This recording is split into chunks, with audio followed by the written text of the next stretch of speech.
এই গরমে এইরকম লোভনীয় এক গ্লাস ম্যাঙ্গো লাচ্ছি মানে হচ্ছে কলিজার ঠান্ডা। এটা খেয়ে দেখেন আমার মেয়ের এক্সপ্রেশন কি সুন্দর করে বলো। টেস্ট। তো যাই হোক, চলেন আজকে ম্যাঙ্গো লাচ্ছি বানাই নেই। আর অনেকে এখন প্রশ্ন করবেন যে আমি এই অসময়ে ম্যাঙ্গো কোথায় পাইলাম, তাও আবার পাকা আম।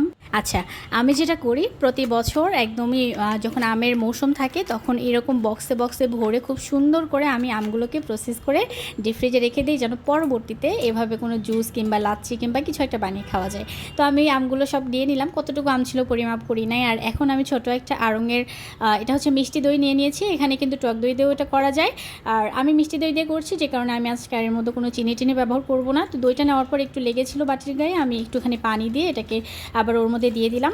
আর এই পানিটা যদি না দিতাম তাহলে আমি এখানে লিকুইড দুধ দিতাম, যেহেতু পানি দিয়েছি সেহেতু আমি এখানে 2 টেবিল চামচের মতো গুঁড়া দুধ দিয়ে দিয়েছি। আর বাকি আর একটু গ্রাম ছিল, ভাবছিলাম এমনি খাবো, সেটাও দিয়ে দিলাম।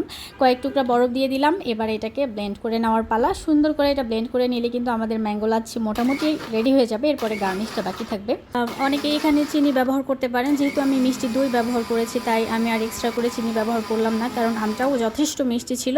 আর যদি এখানে আপনারা টক দই দিয়ে করতে চান তাহলে একটু চিনি ব্যবহার করলে এটা মানে মিষ্টিটা ব্যালেন্স হয়ে যাবে। তো আমার এটা কিন্তু ব্লেন্ড করে নেওয়া হয়ে গেছে। এবারে আমি কয়েক টুকরা বাদাম নিয়ে নিয়েছি, একটা কাজু বাদাম আর হচ্ছে এখানে কয়েকটা পেস্তা বাদাম আছে। তো আমি এটা ছুরি দিয়ে কেটে নিচ্ছিলাম, কাটতে কাটতে আমার নখটা কেটে গেছে অনেক কষ্টে। এবার আমি নখ বড় করেছিলাম, একটুখানি কেটে গেল।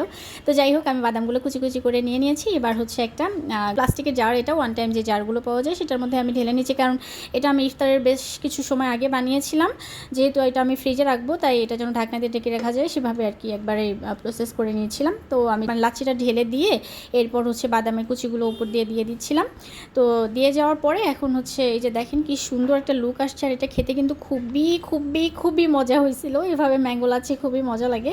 আর আমটা যথেষ্ট ভালো একটা ফ্লেভারের আম ছিল।